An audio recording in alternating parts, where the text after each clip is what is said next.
dovremmo essere in diretta perché sta preparazione dello streaming dal vivo per il... Allora, il contenuto di questa Ecco, riunione viene configurazione, piano in accetta, tempo. accetta, accetta. Premete accetta. Sì, Fatto l'indirizzamento in corso. Accettato e accetto anch'io. vai. Buonasera a tutti, siamo in diretta su Storia Locale stasera a presentare il libro di Marco Valle, Viaggiatori straordinari. Eccolo qui, metto a favore delle telecamere, storie, avventure e follie degli esploratori italiani. A parlarne con noi abbiamo il professore Eugenio Di Rienzo. E ora io presenterò, introdurrò brevemente l'autore che ha scritto questo libro che io ho letto in 2 giorni, quindi se ce la fa, io ho letto una sessantina di pagine in primo giorno e poi le altre 200 nel giorno successivo, perché la lettura di questo libro era talmente avvincente che è veramente bello. Allora, Bene. Marco Valle è, come ogni buon triestino, parlo di origine istriana, Eh, un ricercatore inquieto, un viaggiatore curioso, lo dice anche nel libro. È stato caporedattore di Qui Touring e ha diretto riviste di viaggi. Tra i suoi libri, 150 anni di unità nazionale nel 2011, il milanese e l'unità d'Italia nel 2012, Confini e conflitti nel 2014, Padova nel 2016, Le Pen, la donna che spaventa l'Europa nel 2017, Suez, il canale e l'Egitto d'Italia nel 2018, Il futuro dell'Africa in Africa 2021 e Patria senza mare, una storia dell'Italia marittima nel 2022. Ora è uscito con questo libro molto bello che ha venduto molto, perché credo che la prima edizione si è esaurita in pochi giorni perché ha un taglio molto avvincente, parla di cose che non si sanno e poi lui veramente è una ricerca durata anni, in generale è una ricerca fatta in Istanbul, cioè una cosa durata anni e denota anche la passione di mostre viste, di cataloghi letti, di biografie voluminose, quella su Giuseppe Tucci, letta, e ha letto centinaia di libri, insomma, per fare questo libro. L'ha fatto con passione, poi questa passione è stata condensata in questo volume qui. Io poi farò delle domande, però ora voglio passare la parola al professore Eugenio Di Rienzo. Prego. Grazie. E allora, questo è un libro che è diventato un bestseller in uno spazio di un mattino, voglio dire. E sono contento di averlo, come si chiama, presentato io al direttore della collana, perché insomma, il direttore della collana, il tempo storico, e l'editore, come si chiama, Neri Pozza, sono evidentemente molto contenti, come è molto contento anche il nostro Marco Valle, che intanto è sparito dallo schermo. Vabbè. E, no, è riapparso, si chiama. E, pronto? sì, sì, sì, sì, ci sei, sì, sì, sì. Ti vediamo, ti vediamo. Sì, sì, sì, mo ci sei, mo ci sei. Ok. Questa collana, il Evidentemente. tempo storico, io vorrei anche spendere due parole proprio sulla collana, perché di solito si presentano i libri e non si tiene mai conto della collana in cui sono inseriti e del direttore della collana, che è Pierluigi Vercesi, che come il nostro Marco non è uno storico accademico, ma anche lui si occupa di storia, ha fatto un volume breve ma interessante su D'Annunzio, un altro su Cristina Belgioioso, insomma, altri ancora, voglio dire. E diciamo che la mission di questa collana è di fare dei volumi storiograficamente appoggiati su una competenza, mi si chiama, forte, ma che allo stesso tempo sono fruibili anche per un pubblico medio colto, voglio dire. Che poi questa sarebbe l'ambizione di ogni storico, perché anche la mia, voglio dire, si chiama, perché insomma, scrivere libri per farsi leggere solo dai colleghi, beh, insomma, voglio dire, non mi dà una grandissima soddisfazione.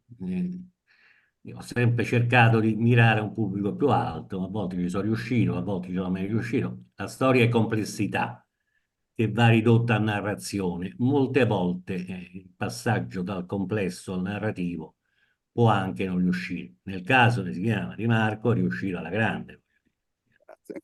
perché il libro ha appunto delle conoscenze forti, consolidate, mi si chiama, eppure si legge in un fiato, voglio dire. E poi magari si rilegge una seconda volta per ritornare su alcuni punti. Devo dire che dopo un intervallo di 102 anni, è la prima volta che la storiografia italiana si interessa in maniera globale alla figura degli esploratori. Perché questa data 102 anni? Perché siamo nel 2024 e nel 1922 Gioacchino Volpe, forse il più grande storico della prima metà del Novecento, lancia l'idea di fare una storia d'Italia in collaborazione. Cioè argomenti affidati a vari autori. Uno di questi era Gentile, un altro era Guido di Ruggero, mi sia. Non mi ricordo esattamente a chi aveva affidato un volume dedicato agli italiani fuori d'Italia. Questa tematica noi la conosciamo, la attribuiamo sempre a Franco Venturi e Aldo Carosci, che però si scrissero, si chiama, Venturi scrisse come si chiama, un intero capitolo della storia degli Einaudi su questo. Ma per loro, come si chiama, forse pensando al loro passato di resistenti, di antifascisti, la storia d'Italia, fuori d'Italia, era solo quella degli esuli politici. Poi degli esuli politici di una parte sola, per esempio. Parlavano degli esuli politici unitari, ma non parlavano degli esuli politici poi borbonici dopo il 1860. Quindi una visione un po' ristretta, no? Invece, mi chiama, quella di Volpe era una visione a campo largo. Certamente l'impulso era anche dato dal problema dell'emigrazione, che Volpe da un buon nazionalista considerava un'emorragia, mi si chiama, per il nostro paese, e in effetti lo era, no? Questa emigrazione che esplode un'emigrazione di massa che esplode dopo l'unità e continua fino al fascismo. Il fascismo fa qualche cosa per, come si chiama, per cercare di evitarla, non ci riesce fino in fondo e si ripresenta poi, come si chiama, anche nel secondo, secondo dopoguerra, voglio dire, si chiama. E purtroppo non come migrazione di braccia, ma come migrazione di talenti, adesso è diventato un problema odierno di tutti i giorni. Beh, dunque, cosa diceva Volpe? Di che si doveva parlare? Vabbè, sì, certo, come si chiama, di questa emigrazione post-unitaria, come si chiama, così problematica per il nostro paese, come si chiama. E, ma anche di tutta l'emigrazione che c'era stata prima, si chiama, dal Medioevo in poi. Noi esportavamo artisti, musicisti, architetti, artigiani. Pensate che, e questo lo ricorda Goldoni in una bellissima commedia, L'ultima sera di Carnavale, che i disegnatori di stoffa di Venezia, se andavano in Moscovia, cioè in Russia, percepivano degli stipendi che rapportati a quelli che avevano nella città lagunare erano favolosi, voglio dire. Musicisti, commedianti. E alla fine di questo lungo elenco, giustamente Volpe aggiunge missionari ed esploratori. Marco ci potrà dire che tra il missionario e l'esploratore c'è più di un punto di contatto, voglio dire. E, e quindi voglio dire, insomma, questa cosa poi continuò perché si chiama, la scuola di Volpe si interessò di questa cosa. Nella voce Italia Storia dell'Enciclopedia Treccani, che solo in parte è scritta da Volpe, voi troverete una bibliografia dedicata agli esploratori italiani, che si chiama Sconfinata, la voce esce nel 1937. Dopodiché, per motivi, insomma, facilmente intuibili o che in ogni caso non stiamo a spiegare in questo momento, questo interesse si attenua, voglio dire. Certo, per Volpe era forte anche per un'altra cosa, l'Italia era uscita vittoriosa, come si chiama, dalla Grande Guerra, questo sicuramente, secondo lui era diventata una grande potenza, questo non era vero. Poi addirittura c'era un principe di Casa Reale, il duca degli Abruzzi, che era diventato un grande esploratore, voglio dire. Però il problema storiografico al di là di questi input esterni, mi si chiama, andava a posto, mi si chiama, e fu posto. E io però vorrei domandarmi insieme a voi, ma chi è l'esploratore? Possiamo fare una fenomenologia dell'esploratore? Cioè, se le persone sentono la parola esploratore, i più giovani e i meno colti pensano a Indiana Jones, che poi no, di primo mestiere faceva, si chiama l'archeologo, voglio dire, ma tra esploratori e archeologi ci sono tanti punti di contatto, voglio dire. Quelli un po' più colti, come si chiama, pensano ai romanzi di Jules Verne, di Arthur Conan Doyle, cioè dei signori in tuba e redingote che vanno a Royal Geographical Society e a proporre ai membri della Società Geografica Reale Inglese, come si chiama, il loro progetto di esplorazione per averne il consenso e quindi per averne anche, mi si chiama, i fondi, perché le esplorazioni costano, mi si chiama. Fondi che molte volte arrivavano direttamente dal governo inglese e ancora più direttamente dall'ammiragliato inglese, che era la migliore agenzia di intelligence fino almeno alla prima guerra mondiale, seguita subito a ruota da quella tedesca, devo dire.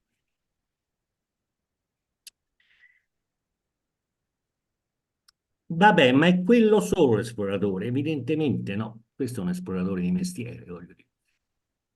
Che magari è uno studioso, voglio dire, mi si chiama, è un etnologo, un antropologo, un geografo, voglio dire, si chiama. Anche un cultore, mi si chiama, delle, così. Ma l'esploratore comunque, comunque sia, deve avere dentro di sé quella che i latini chiamavano curiositas, che è una cosa molto diversa, mi si chiama, dalla curiosità. C'è questa voglia di scoprire, questa voglia di vedere che cosa c'è, si chiama, nel resto del mondo. Voglio dire. Questo impulso. Bene, dà mi si chiama una bellissima definizione Dante, voglio dire. Dante nella Divina Commedia ci parla di Ulisse e ci dice che Ulisse muore quando, con la sua flottiglia ormai, voglio dire, decide di varcare le colonne d'Ercole, impresa considerata impossibile, cioè di passare dal Mediterraneo all'oceano, no? Le colonne d'Ercole si chiamano lo Stretto di Gibilterra. E cosa dice Dante? Fatte non foste a vivere come bruti. Questo è molto interessante, perché gli animali non esplorano, voglio dire. Gli animali si muovono per motivi alimentari o per motivi di riproduzione sessuale, ma non hanno questa curiositas che come si chiama, hanno invece gli uomini. Fatti non siete a vivere come voi, ma a perseguire virtute e conoscenza, virtute e conoscenza. Virtute che viene da vir, che è la parola latina che si chiama, indica l'uomo eccezionale. Vir non è un omonimo di uomo, voglio dire. Che può essere la virtus guerriera, ma anche no, anche la virtus politica, voglio dire. E appunto, detto questo, poi si conclude, levò le ali, cioè le vele al folle volo. Naturalmente, questo non c'è nell'Odissea, mi si chiama, di Omero, voglio dire. Che d'altra parte Dante non avrebbe potuto leggere perché era in greco, voglio dire, ma insomma, di testi latini, nei testi latini si era già raccontata la storia, come si chiama, di Ulisse che va a finire in un altro modo, perché Ulisse poi ritorna a Itaca, voglio dire, si chiama. Quindi questa variazione del racconto, come si chiama, di Dante ci fa già capire, come si chiama, molto dell'esploratore. Quindi uomo di virtus, proprio per questa sua necessità di conoscere, come si chiama, di non fermarsi. Non vorrei, come si chiama, essere lungo, ma questa cosa è stata rappresentata benissimo anche in una canzone di Guccini che si intitola Odisseo. E cosa ci dice Guccini, voglio dire? Ci dice, io, come si chiama, è Ulisse che parla, io sono di razza contadina.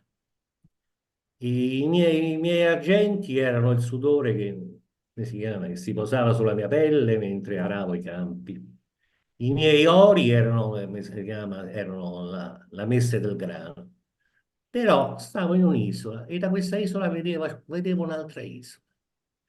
E allora mi veniva la voglia di raggiungere quest'isola. Ma poi ne vedevo un'altra, ne vedevo un'altra, e finché comincia questa sua avventura, come si chiama, nel mare, come si chiama, infinita, voglio dire. E anche in Guccini, che evidentemente ho letto Dante, poi come si chiama.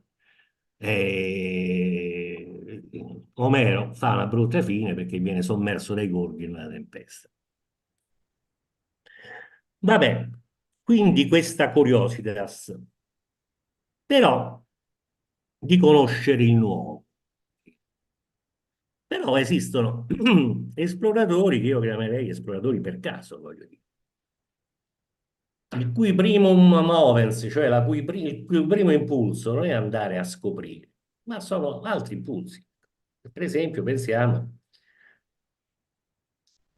alla famiglia Polo.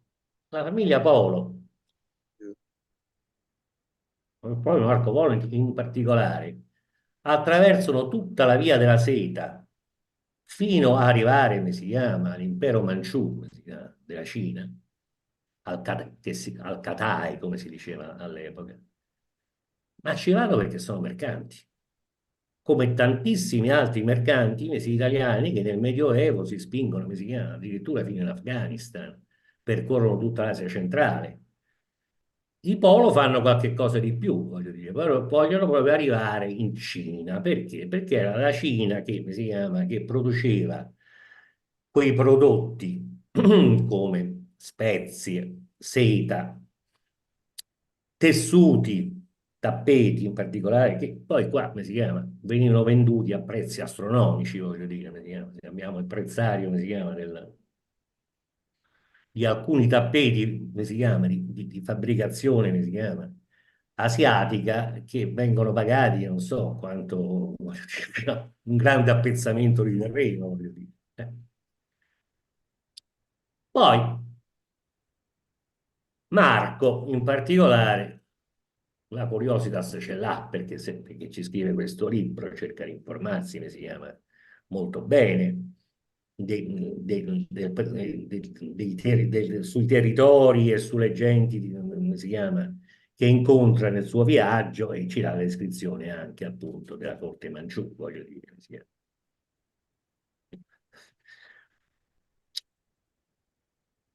Esploratori per caso lo sono stati tutti i nostri mercanti durante l'unico momento che dura dall'undicesimo al XII secolo in cui il mare Mediterraneo diventò mare nostrum, genovesi, veneziani, pisani, che conquistano di fatto questo mare, senza concorrenze se non quella che si chiama della pirateria barbaresca, come si chiama, della flotta ottomana. Dopodiché, come si chiama, questo mare, no? Smette di essere nostro, come si chiama. Ma molti vanno anche a piedi, appunto, andando sempre verso Oriente, percorrendo la famosa via della seta, voglio dire. E molti ci portano delle relazioni di viaggio molto interessanti su paesi pressoché sconosciuti, come l'Afghanistan, voglio dire. E vabbè, esploratori per caso, quindi punto interrogativo, ma forse sì, forse no, voglio dire, come si chiama. Una relazione di viaggi comunque era un genere letterario molto diffuso all'epoca, voglio dire. Che dire, ce ne abbiamo un altro esempio che si chiama in questo Ibn Jubayr, che viaggia, esplora, ma contro la sua volontà, perché lui è il segretario, come si chiama, del governatore di Granada, quando si chiama, c'era ancora il califfato in Spagna, e va a fare il suo pellegrinaggio alla Mecca, da bravo musulmano, è solo che poi gli capitano le stesse disavventure che erano capitate a Ulisse e a Enea, cioè la nave a un certo punto viene colta da un fortunale, che si chiama, a ritorno dal viaggio, che si chiama, nel Mediterraneo orientale, e a un certo punto deve fare, come si chiama, deve spostarsi e deve fare scalo in Sicilia, voglio dire, sì. E poi altre giravolte. Il libro è molto interessante perché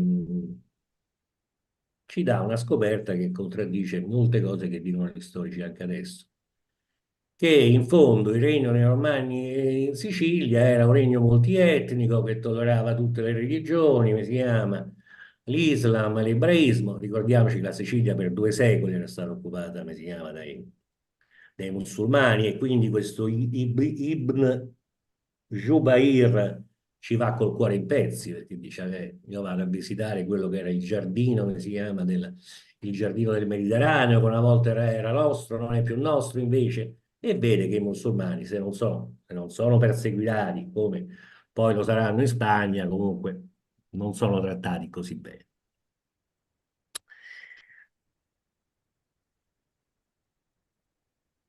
Per caso, ma mettiamo tra virgolette questo per caso, ehm, per motivi diversi di seguire virtù e conoscenza, arriva nel Tibet, ma prima di lui c'era arrivato anche, come si chiama, un altro mercante, come scrive Marco, contemporaneo di Marco Polo, Ippolito Desideri, che è un gesuita. Perché va nel Tibet? Perché siamo intorno al primo ventennio, siamo nel primo ventennio del XVIII secolo. I gesuiti avevano fatto una forte opera di evangelizzazione, che si chiama, in Cina. Avevano convertito, come si chiama, molti cinesi, come si chiama, alla religione, come si chiama, cattolica romana, aggiustando un po' le cose, come si chiama, facendo finta che certe ritualità, come si chiama, cinesi rassomigliassero a quelle della Chiesa romana. Vabbè, ma questo è un discorso che ci porterebbe molto in là. Comunque lui tenta di evangelizzare il Tibet. Da quanto ho capito non ci riesce, perché il Tibet, come si chiama, è uno stato fortemente chiuso, voglio dire, come si chiama, alle influenze straniere.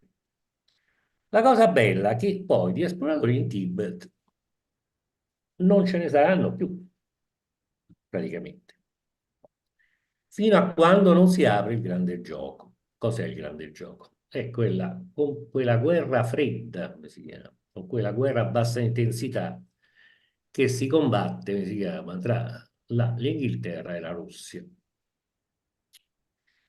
Eh, in primo luogo per il controllo dell'Afghanistan e in un secondo momento anche per il controllo del Tibet. Ma perché? Perché in primo luogo l'Afghanistan, ma anche il Tibet costituivano le porte dell'India, quindi dell'impero dei Raji, dell'impero britannico in India, in cui i russi volevano entrare.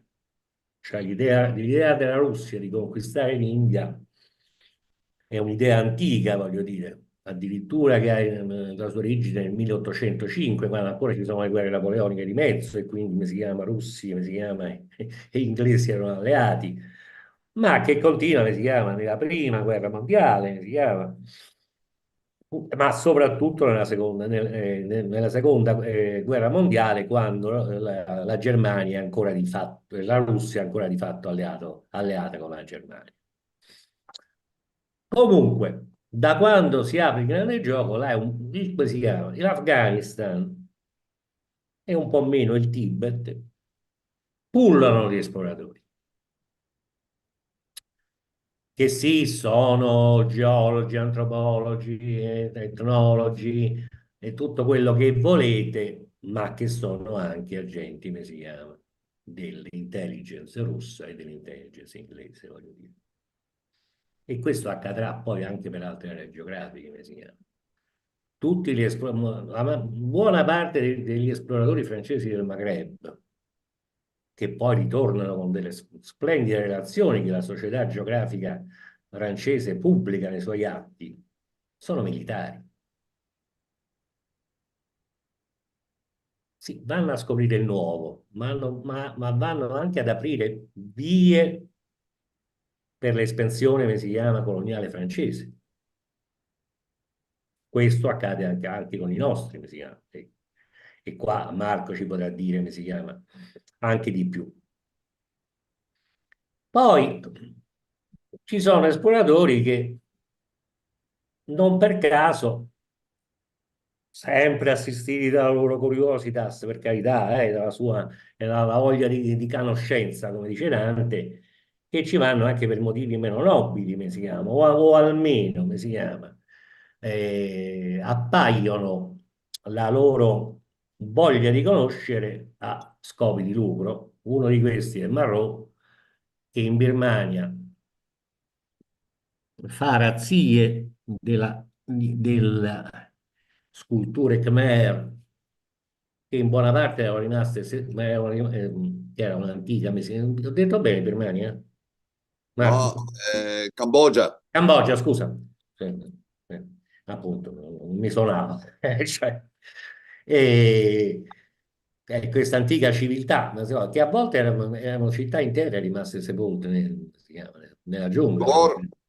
Appunto, si chiama. Quindi Marò esplora e una parte, però esplora perché, come si chiama, per prendere queste, come si chiama, sculture, come si chiama, e per venderle sia al Museo delle Arti Orientali di Parigi, dove sono ancora esposte e sono le uniche, perché col regime di Pol Pot furono tutte distrutte, come si chiama, ma sia privati, voglio dire. E lo stesso fa il nostro Tucci. Eh.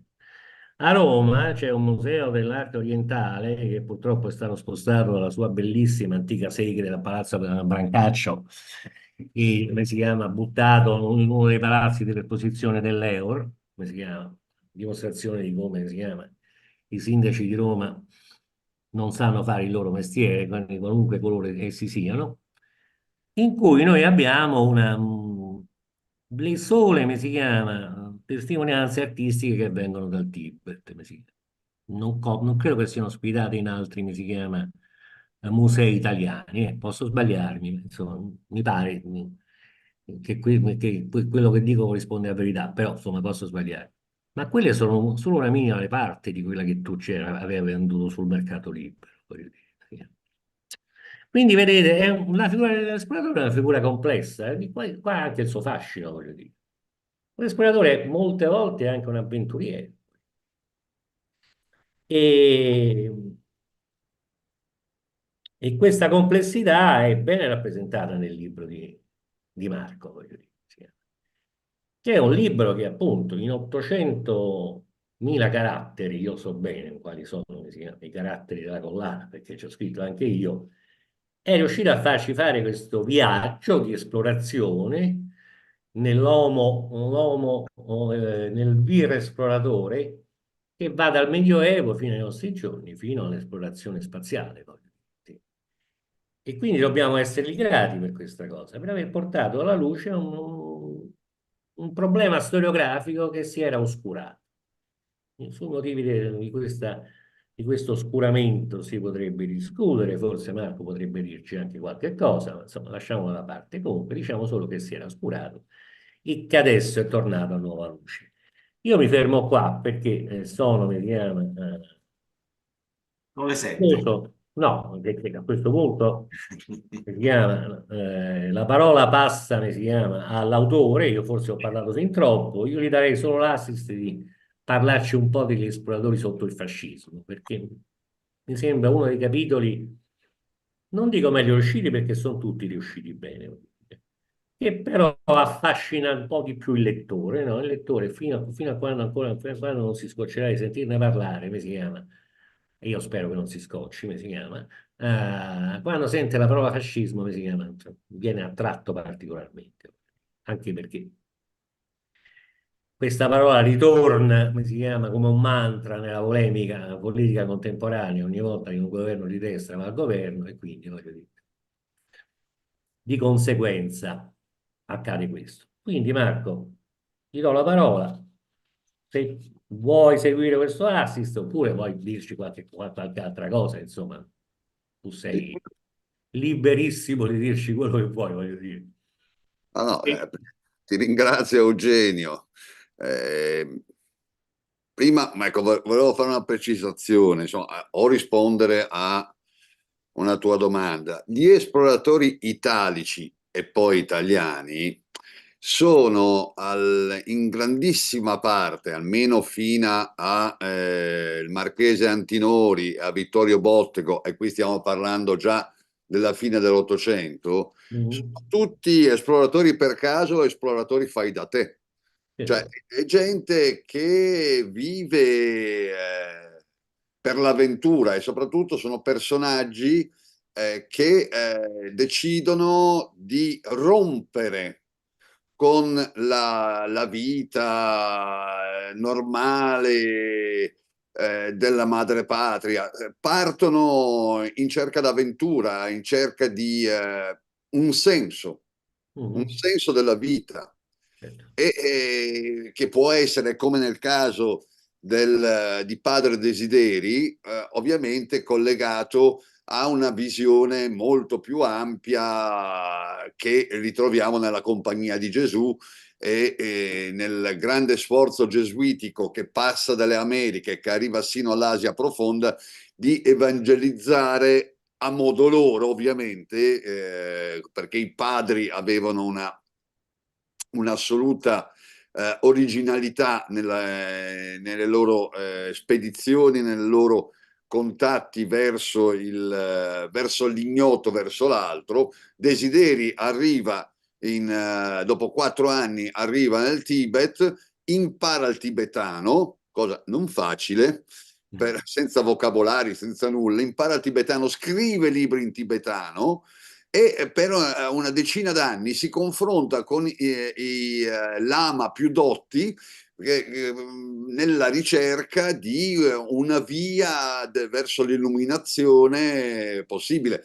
Il problema è che quando finalmente lui crede di essere pronto al confronto finale, scherzi da prete, i cappuccini gelosissimi lo impongono a Roma il rientro immediato, ci impiegherà altri 4 anni, del gesuita dal Tibet e lui a malincuore ritornerà lasciando sospesa qualsiasi possibilità di continuare il suo lavoro, però rimarrà, e qui mi ricollego al tuo accenno al grande gioco, di lui rimarrà una fantastica relazione sul buddismo e sulla geografia del Tibet. Peccato che questa relazione poi verrà secretata sia dal Vaticano e poi finirà in mano all'intelligence service britannico, appunto nel periodo del Dai. grande gioco, e riusciremo a vederla pubblicata in italiano integrale soltanto negli anni 50 e nel Novecento. Ma Perciò l'intelligence come riesce a entrare negli archivi vaticani? perché Desideri salva una copia della sua Ah, memoriale, la spedisce al fratello a Pistoia, a mm, sua volta il fratello la consegna a un bibliofilo, a un collezionista. Questo collezionista si rifiuta pervicacemente di consegnarlo alla biblioteca di Firenze o alle università italiane, ma vende una copia a una società geografica inglese ben collegata con l'intelligence service, che ovviamente non la editerà mai. certo. Soltanto, appunto, ripeto, grazie a Tucci e uno dei suoi discepoli più famosi, Luciano Petek, negli anni 50 è stato possibile finalmente leggere integralmente la relazione di Padre Desideri. Ma ecco, Padre Desideri, come poi abbiamo visto nel libro, padre Guglielmo Massaia, che vivrà nell'Ottocento oltre 35 anni in Abissinia, sono collegati a un altro potere, sono organici a un altro potere, ovviamente il potere di Santa Romana Chiesa. Mentre tutti gli altri sono fai da te, sono esploratori per caso, sono gente in fuga anche da loro stessi, che cercano appunto, riprendono questa visione dell'Odisseo, no? Il bisogno, la curiosità, il vedere, il superare se stessi, Come, sfidare. come tanti mercenari europei che si arruolano nell'esercito turco. Sì, però nel loro caso, e questa è una cosa che io ho notato, cioè, da il bergamasco Beltrami, tra l'altro in questo momento al Museo Chieffi di Bergamo c'è una bellissima mostra a lui dedicata. Questo è un bonapartista che nell'818, 820 scappa dall'Italia della restaurazione, si trasferisce negli Stati Uniti,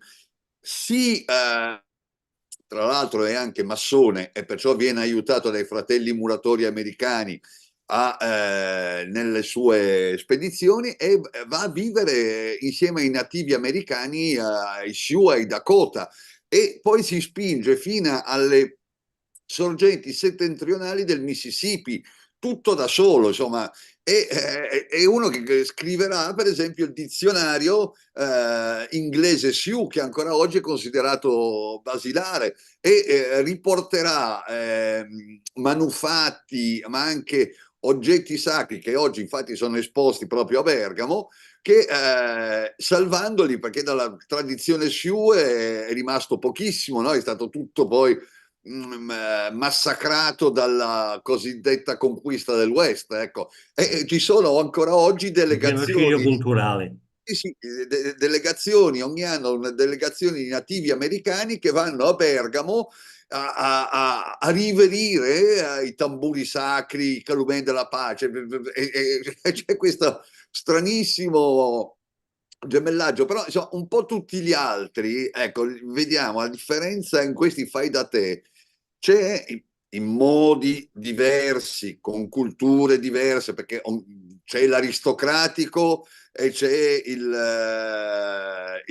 disperato scappato da casa, c'è l'insabbiato su spiagge lontane e c'è il naturalista che gira il mondo, insomma, in grandi parti sono soprattutto esuli, no? Cioè, nella prima, cioè, nel caso di Beltrami, nel caso di Raimondi che finisce nel Perù, Osculati che va in Amazzonia, è tutta gente che scappa da qualcosa. Però in tutti loro, Carlo Piaggia in Africa, vediamo non soltanto una curiositas, ma anche un rispetto verso queste popolazioni, una capacità di empatia con cui loro abbandonano il loro sguardo eurocentrico, positivista, per entrare in un'altra dimensione. Questo, secondo me, è uno tra gli aspetti molto più interessanti dell'epopea dei nostri esploratori, che sono, ripeto, molto diversi dagli anglo-americani e dai francesi, insomma, perché non hanno, E dai russi. sì, non hanno dietro un sistema paese, vanno per i fatti loro. Giovanni Miani di Rovigo, che poi morirà in Africa, arriva fino a 100 chilometri dalle sorgenti allora misteriose del Nilo, morirà in Africa di stenti, ma nella sua ultima lettera dirà: ai posteri vedranno che ho fatto un grande viaggio. Ecco, c'è Ceruti, un ligure, che va a vivere 15 anni insieme a Maidarat della Malesia e ne diventa praticamente il re, che sono i cacciatori di teste, insomma, cioè, e lui morirà anche in Malesia, però insomma, manderà alla società geografica italiana anche relazioni molto importanti in cui tenterà di spiegare queste cose. Invece, ecco, il sistema paese, per arrivare alla tua domanda centrale, il sistema paese, a parte, si risveglia verso la fine dell'Ottocento, no? Grazie al Partito Africanista, alla Società Geografica Italiana, però i personaggi importanti sono due, appunto Orazio Antinori e Vittorio Bottego, che sono parte del processo espansionistico italiano nel Corno d'Africa. Tutti e due moriranno anche loro in Africa, perché in circostanze, anche nel caso di Bottego, assolutamente tragiche. Ma poi il sistema paese non li sosterrà mai. Cioè, noi siamo dei latcomer nella grande corsa coloniale espansionistica europea. Altra cosa invece, e qui arriviamo negli anni venti. Negli anni venti il fascismo in ogni caso si pone il problema non soltanto dell'Abissinia, con tutto ciò che ne è conseguito sino ad arrivare alla guerra del 35-36, ma si pone in maniera seria il problema dell'Asia, dell'India, delle popolazioni che in quel momento stanno già iniziando a fremere perché stufe del dominio coloniale anglo-francese. E della Cina anche poi. E allora man mano, allora qui in questa nuova attenzione con l'istituzione dell'Istituto per il Medio e l'Estremo Oriente di Giuseppe Tucci, iniziano i contatti, cioè, e qui rientra in un piano geopolitico che tu hai affrontato molto bene col tuo libro sull'Afghanistan. Ecco, Sì, sì. Tucci, ma non solo Tucci ovviamente, sono quando si inerpicano sull'Himalaya, entrano nel Tibet, le loro spedizioni sono, il personale delle loro spedizioni è reclutato dal SIM, dal Servizio Segreto Militare Italiano, perché le cose iniziano a coincidere. Tucci prende contatti molto forti con il movimento indipendentista indiano, cioè, e soprattutto con la sua ala più radicale, Chandar Bose. Certo. E poi si sposta in Giappone. Ecco, io ho avuto la fortuna, cioè, l'anno scorso, quando ti ricordi che sono andato, ho fatto il viaggio in Giappone, di essere ricevuto all'ambasciata italiana, e che è splendida, cioè è una vecchia villa, poi totalmente rifatta perché insomma dopo i bombardamenti americani. È una splendida villa, Palazzo di T, se non sbaglio. cioè, è all'interno di un parco enorme, Sì. cioè nel cuore di Tokyo, e l'ambasciatore poi molto gentilmente, insomma, cioè, mi invitò qualche giorno dopo ad assistere a una cerimonia shintoista che nel giardino, perché in quel giardino si suicidarono 15 dei 47 Ronin, hai presente i samurai senza padrone che in Giappone tuttora sono oggetto di culto, e loro in quel giardino fecero il seppuku, il grande sacrificio. Tucci, che quando arrivò in Giappone, perché era poliglotta ovviamente, parlava la radio giapponese, prese contatti con l'universo mondo e soprattutto con i centri vitali della politica nipponica. Come tu hai ricordato in un articolo di dicembre, del numero di dicembre di Nuova Rivista Storica, su Tucci e Auriti, il suo No, ambasciatore. l'articolo non è mio. Sì, per la tua rivista, ecco, la Sì, rivista sì, che sì, sì. dirigi, No, no? è di un bravo orientalista, di cui mi dispiace adesso non ricordarmi il nome, è di uno come si chiama, dei pochi, come si chiama, storici che conosce bene il giapponese e quindi come si chiama, che Sì, ha sì, fatto una seria storia del Giappone. Sì, e sì. allora lì c'era Auriti, grande amico di Tucci come ambasciatore, e Tucci nel 1939 lo convinse a erigere una grande stele bilingue che tuttora svetta nel giardino dell'ambasciata, in cui l'Italia dell'epoca onorava i samurai senza padrone che si erano dati la morte per l'onore, e ogni anno arriva una cerimonia shintoista a riconsacrare un posto che i giapponesi considerano sacro. Ecco, la sensibilità di Tucci di riuscire ad agganciare le varie realtà, e in maniera sia per studio sia anche per interessi suoi, come tu prima hai accennato, ma vi era anche una visione politica, stessa visione politica che ha Ardito Desio. Ardito Desio, che tra l'altro io ho avuto giovanissimo redattore, avevo 28 anni, il piacere e l'onore di conoscere per un'intervista che gli feci, aveva già quasi 90 anni, è morto 104, in cui lui mi raccontò le sue esplorazioni nel Sahara profondo, i progetti che aveva con Italo Balbo quando era governatore della Libia. Cioè, Ardito Desio fonda il Museo di Scienze Naturali di Tripoli, che attualmente non so in quali condizioni sia, però poi va tra i monti della Persia, va sull'Himalaya, guiderà la spedizione nel dopoguerra che conquisterà il K2, sarà il primo italiano a posare i piedi al Polo Sud negli anni 60. È un personaggio incredibile, e quando questo me lo ricordo perché quando al commiato mi mostrò un bottiglione di cui ero orgogliosissimo e mi disse: questo è il petrolio che io ho trovato in Libia nel 38, e poi sono arrivati gli americani e ci hanno fregato tutto, però gli studi erano miei, l'avevo trovato io. Sì, professore. Erano le esatte parole che diceva mio padre, carista della divisione Ariete, quando stavano a corto di carburante, poi lui diceva: pensa, ce l'avevamo sotto i piedi. Sotto i piedi, altro No, che. ma poi questo faceva parte di una cosa, di una politica globale Certo. che il Che, fascismo ebbe, sì, sicuramente. sì, che però Pensa che... Eugenio viene in parte ripresa, io questo lo scrivo mm, proprio nel capitolo dedicato a Tucci e ad Esio, viene ripreso negli anni 50 sì, beh, certo. da Fanfani, Mattei, Gronchi, con cui Andreotti, questi personaggi collaborano, perché un'Italia malamente sconfitta, dilaniata dalla guerra civile, però aveva ancora il coraggio, proprio dopo la catastrofe, di immaginare una politica estera autonoma e con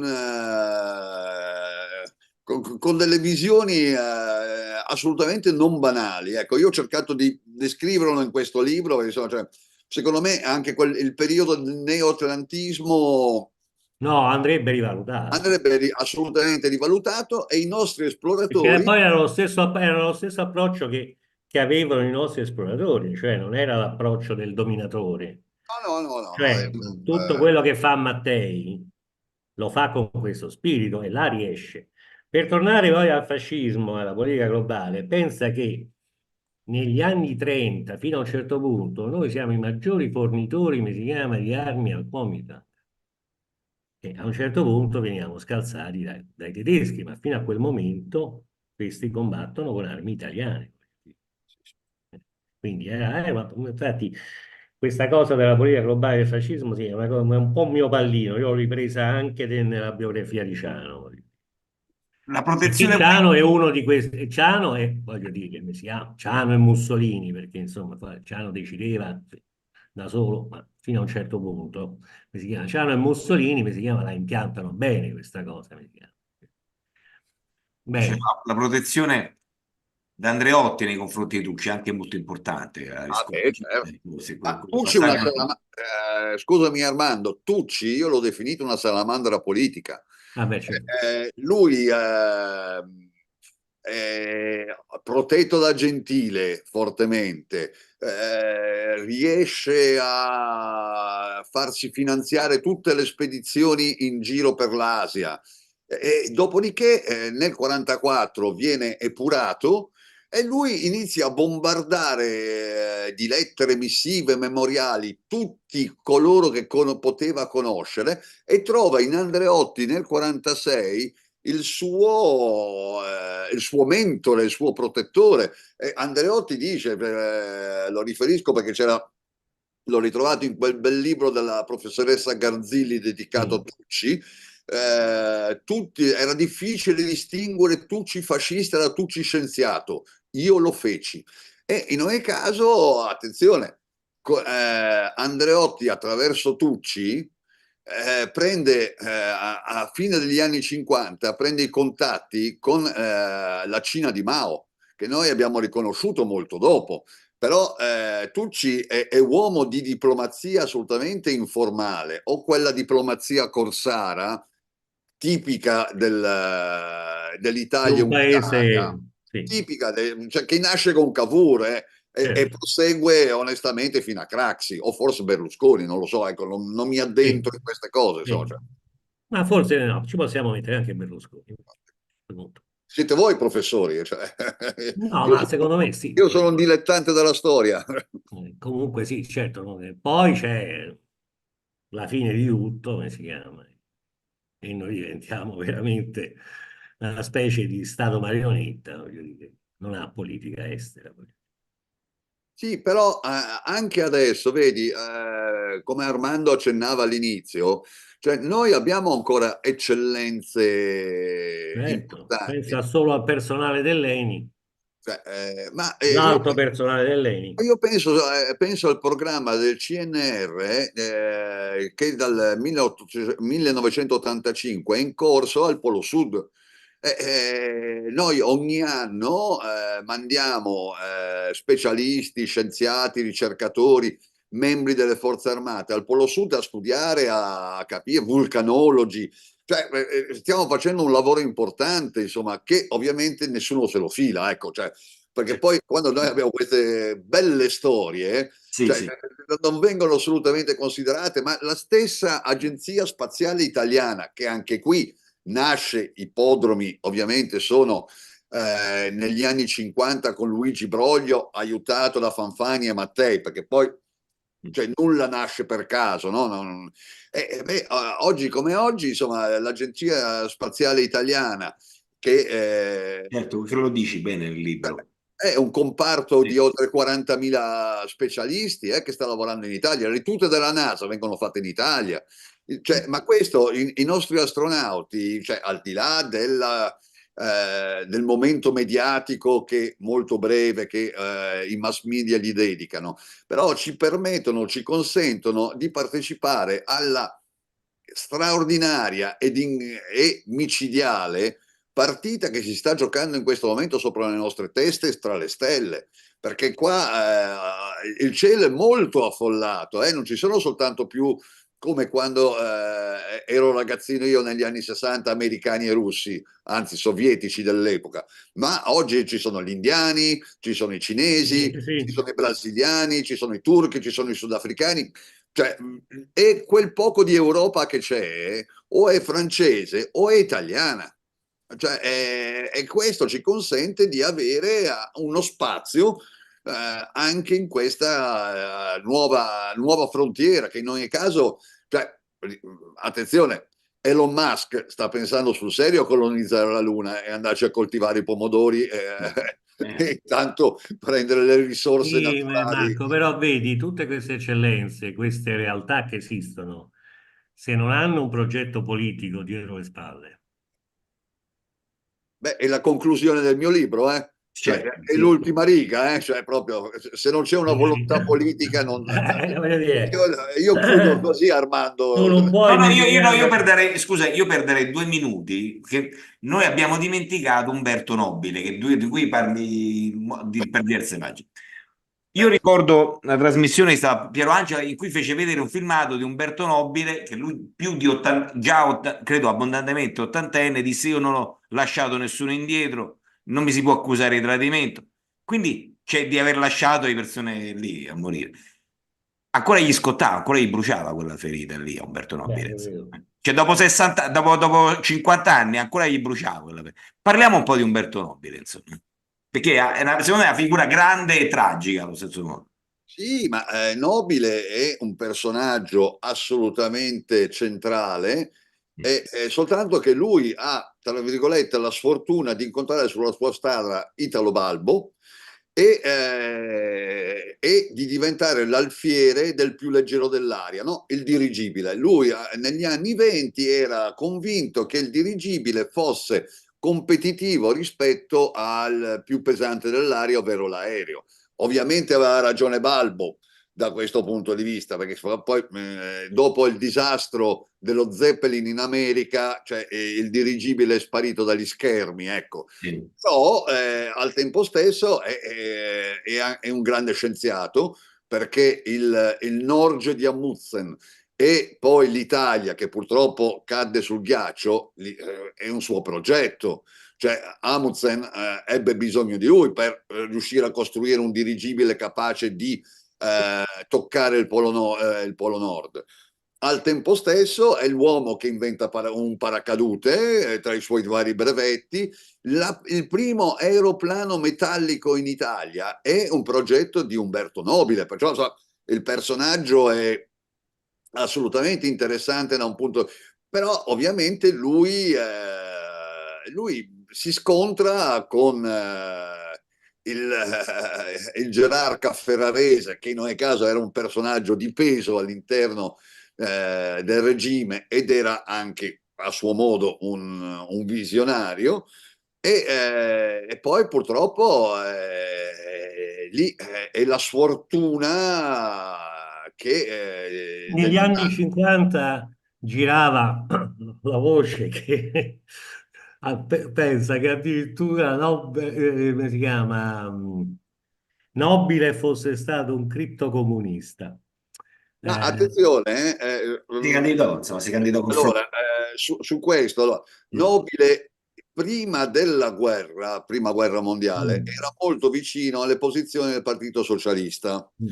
Cioè, poi ovviamente le sue biografie sono state molto rimaneggiate, Sì. perché a un certo momento lui si iscrive al partito fascista, però poi nel dopoguerra scriverà che suo malgrado che non lo Vabbè, sapeva. quello l'hanno scritto in tanti, voglio dire. Questo, cioè, gioca più partite, cioè, è uomo molto vicino al Vaticano. Infatti con la crociera dell'Italia, insieme alla bandiera tricolore, loro lanciano sul polo una grande croce donata dal Papa. Lui e il Vaticano lo appoggerà.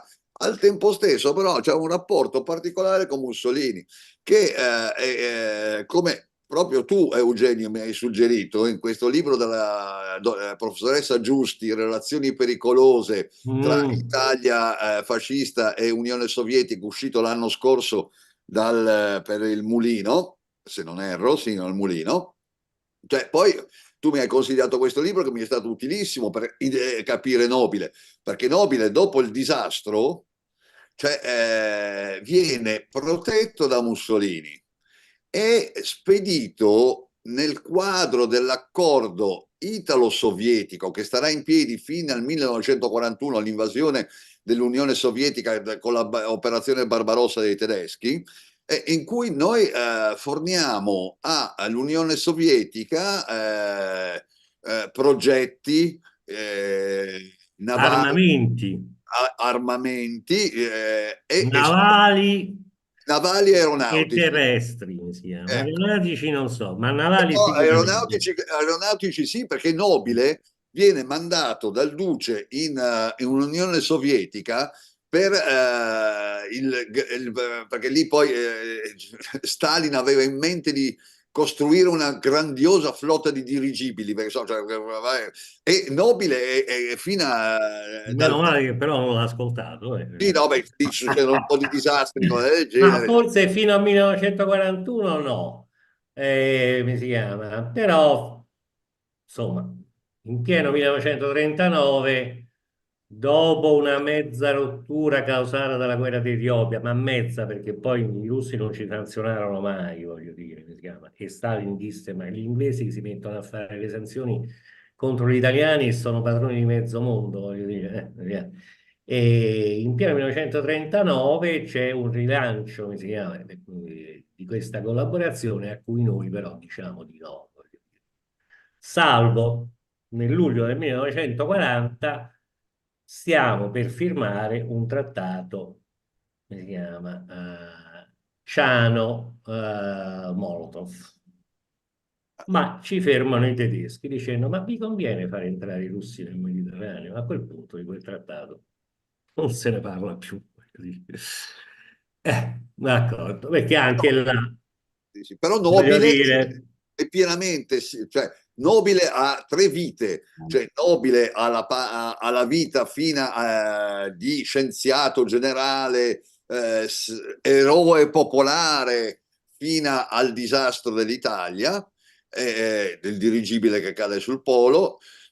E qui poi le domande rimangono sempre aperte, ma io sono abbastanza certo che furono proprio i suoi uomini a spingerlo sull'aereo, perché lo consideravano l'unico in grado di poter dirigere le ricerche per venirli a salvare un'altra volta. Il problema è che quando lui arriva alla base, sulla nave Città di Milano, la città appoggio, la nave appoggio, viene messo agli arresti perché e non potrà aiutare ovviamente i ricercatori per salvarli. Saranno i sovietici con il e rompighiaccio. certo, quella fu un'aggravante. Certo, però da quel momento, cioè, lui inizia a vedere i sovietici, anche se lui poi nel 1936 cioè, scappa via perché iniziano le purghe staliniane, Certo.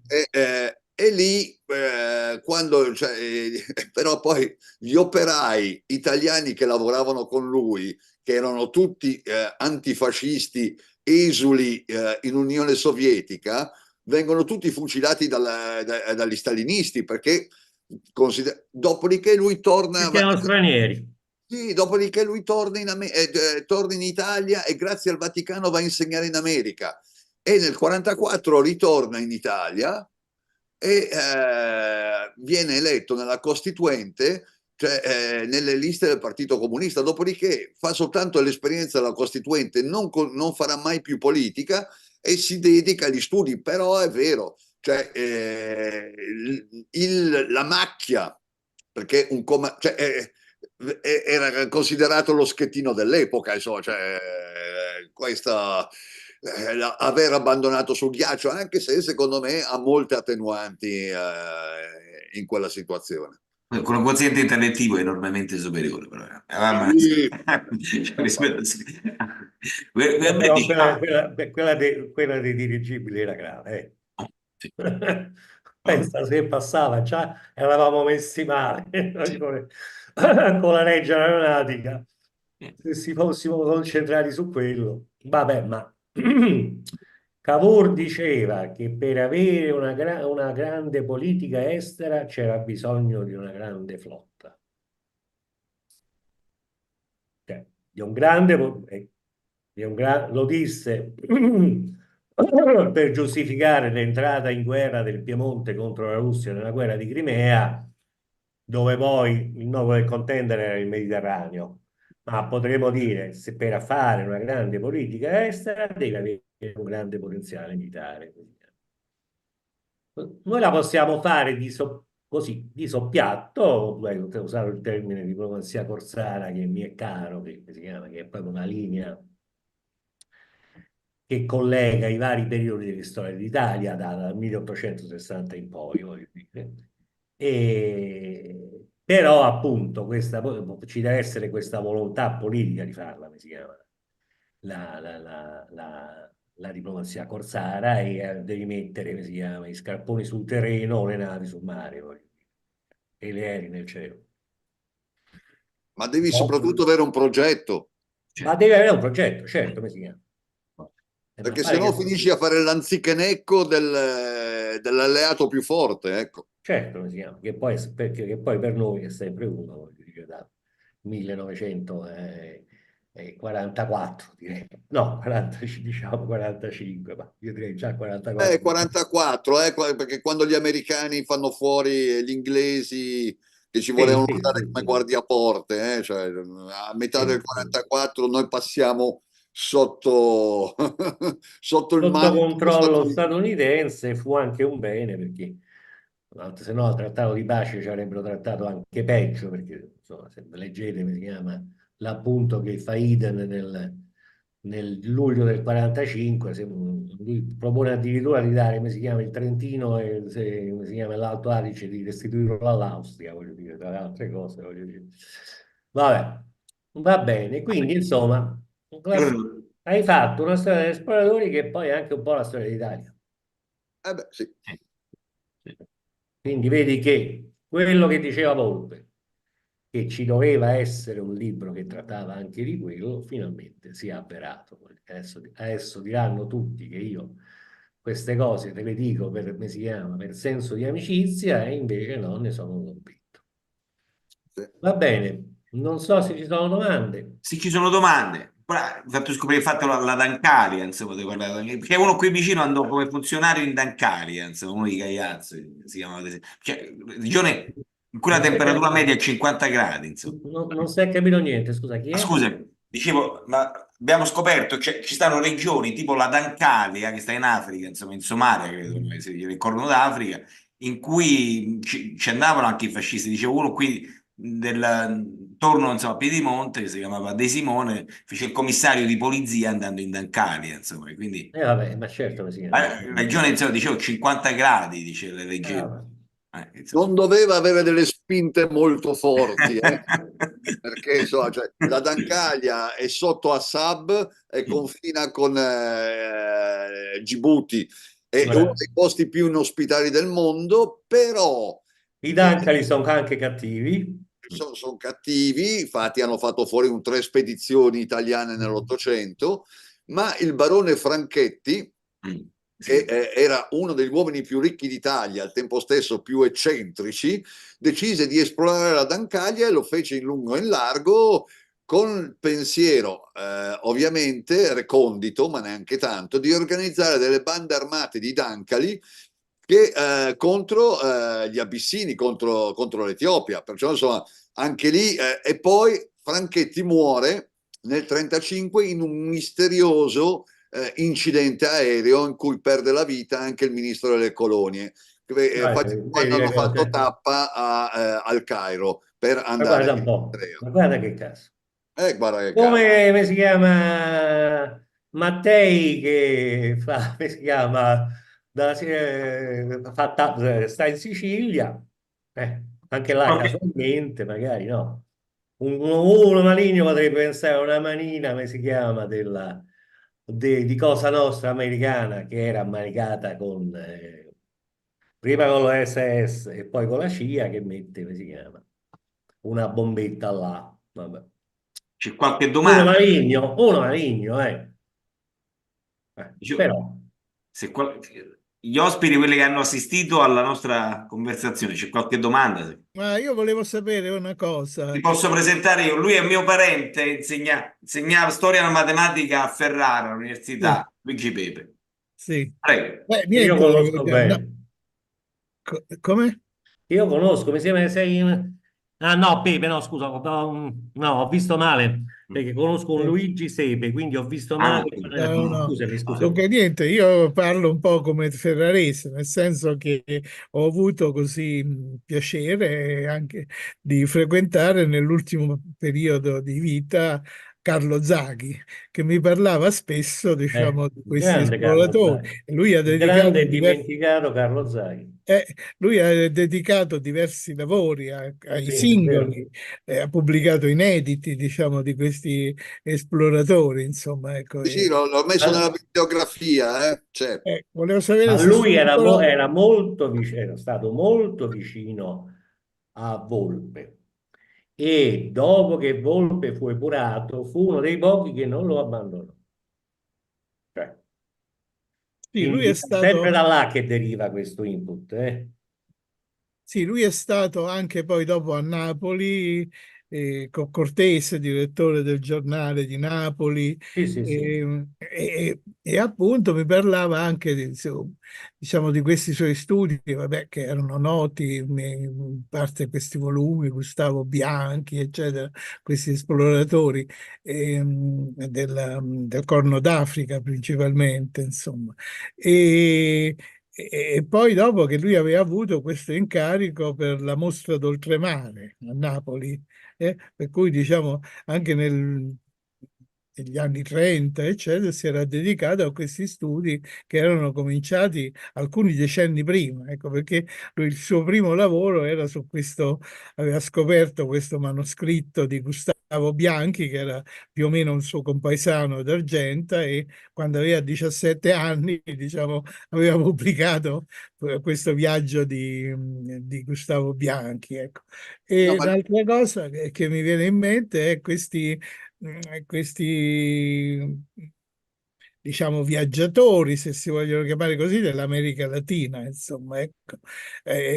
Appunto è stato ricordato Raimondi, ma ce ne sono diversi, ecco, che no, praticamente... In America Latina ho dedicato tutto un capitolo, eh. Sì, No, ci sta il ottimo, capitolo, sì, ci sta il ottimo. Quindi, capitolo. io ricordo Codazzi anche No, per ma guarda, vicinanza.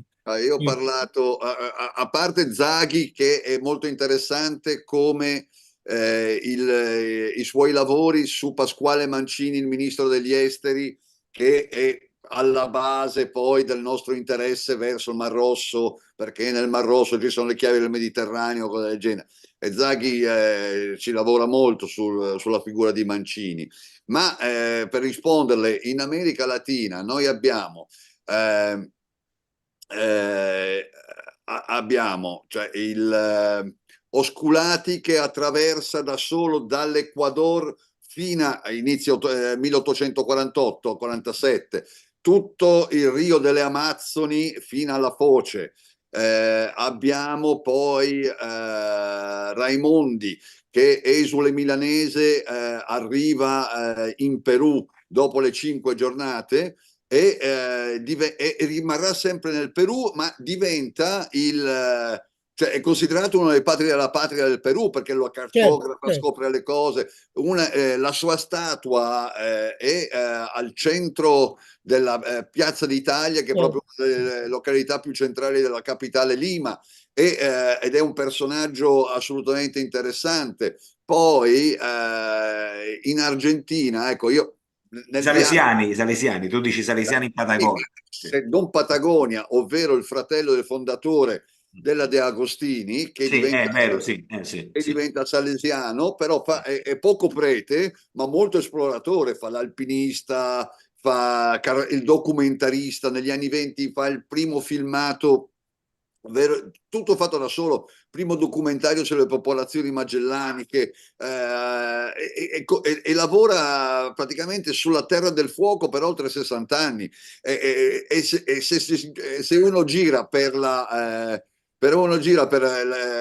l'Argentina trova dappertutto monumenti, ghiacciai e cose dedicate a lui, come anche nel caso di Giacomo Bove, un ufficiale di marina che piemontese del Monferrato, che insieme con Spegazzini anche loro indagano tutta la Patagonia, l'Argentina, e le rivendicazioni argentine tuttora sulle isole Malvinas sono basate sui loro documenti.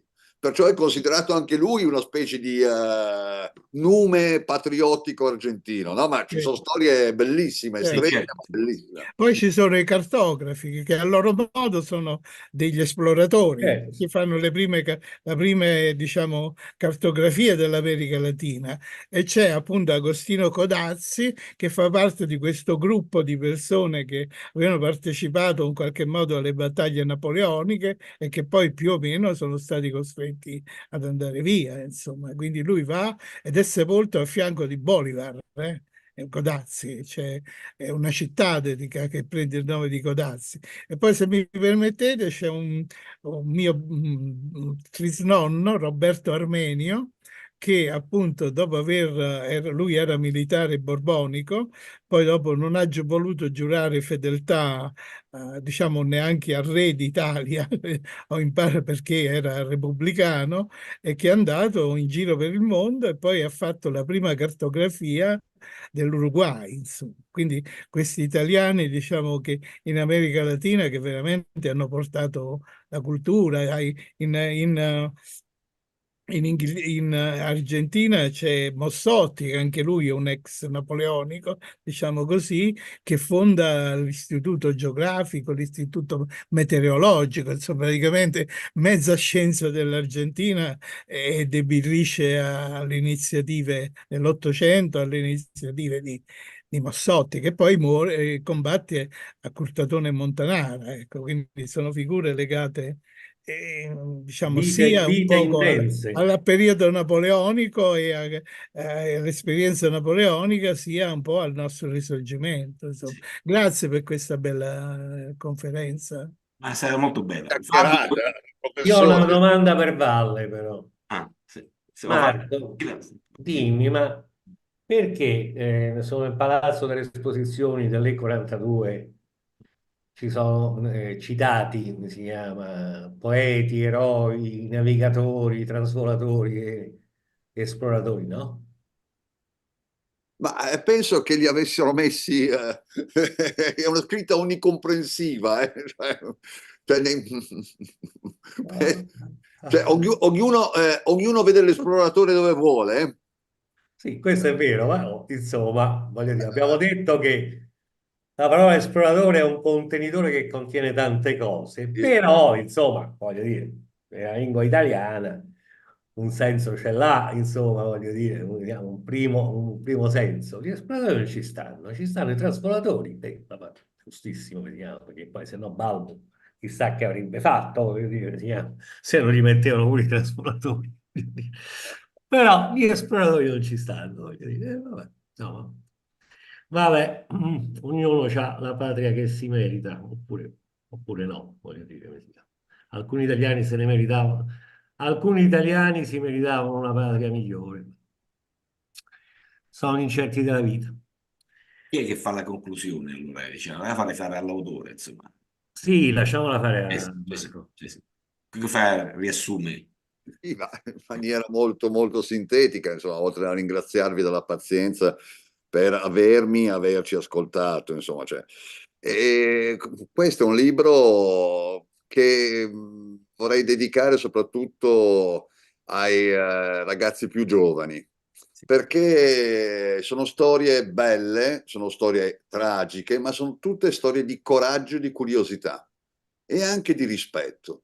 Cioè, sono delle categorie dello spirito che purtroppo oggi le vedo sempre più scemare, soprattutto nelle nuove generazioni. Ed è un peccato perché riguardando questi viaggiatori straordinari, scopri che c'era un'Italia ben diversa un tempo, o degli italiani ben diversi, che possono ancora darci delle grandi lezioni di stile e di curiositas, riprendendo proprio. Desiderio di conoscenza.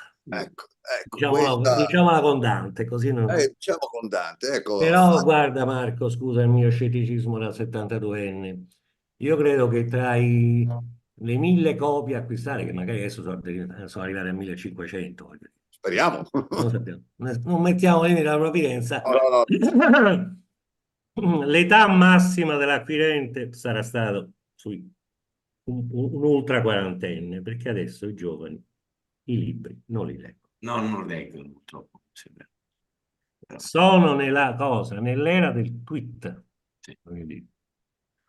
Podcast forse. Pronto? Oppure prova a fare i podcast, che sono E belle poi storie. podcast. Non potresti fare dei podcast, che sono belle storie, veramente. Sì, sono belle storie pure. sì, ma Podcast di 5 minuti a testa. sono storie che varrebbero Mm. assolutamente, cioè, Mm. sono storie che varrebbero delle trasmissioni televisive, cioè, Sì, sì, sì, sì, sì, sì. Beh, abbiamo, come si chiama, Mm. un nuovo ministro della cultura, Con San Giuliano, sì. prova a cos'è, insomma, così ti spieghi pure perché tante non erano di destra. Perché il problema è sempre quello, ragazzi. Cioè, gli italiani fanno bene quando fanno per conto loro. Questa è una costante. Una tragica costante, mi si chiama. Una tragica, salvo alcuni momenti, mi si chiama, nella storia d'Italia, appunto, il dopoguerra, perché... Ma là, come si chiama? Quelli che sono stati i miei genitori, come si chiama? E anche i tuoi genitori, come si chiama? Ma erano persone incredibili, cioè, come si chiama? Gente che aveva... Mio padre era scampato, come si chiama? Al massacro della divisione Ariete. I miei zii, come si chiama, erano stati imprigionati in Polonia, catturati nei Balcani, in Polonia e in cose, uno in Polonia e l'altro in Germania. Pure quando sono tornati, mio padre stava nascosto dall'8 settembre fino all'arrivo degli americani a Roma con la pistola sotto, come si chiama, il cuscino a casa della zia. Ma appena, come si chiama, questo paese si è ricomposto, si sono rimboccate le maniche e mio padre mi diceva, io ogni giorno dicevo, stiamo facendo di più, stiamo facendo di più, stiamo facendo di più. Ed era un italiano come tanti altri, voglio dire. Non voglio glorificare la figura paterna, ma era quello il senso che si respirava ancora, io mi ricordo, negli anni 60. Ma poi mano a mano è andato così. Ma, Ne parleremo forse nella prossima puntata, facciamo una cosa sulla va storia. bene. Vabbè, buonasera a tutti allora. Poi se parliamo dei genitori e ci commuoviamo tutti quanti, Certo. perché mio papà non soltanto ha perso la guerra, ma quando è tornato a casa è dovuto scappare. Ha perso la guerra e la terra. Sì, Ha perso la guerra e la terra, perché da Pola siamo dovuti andare via. Con la valigetta e 50.000 lire, credo, no?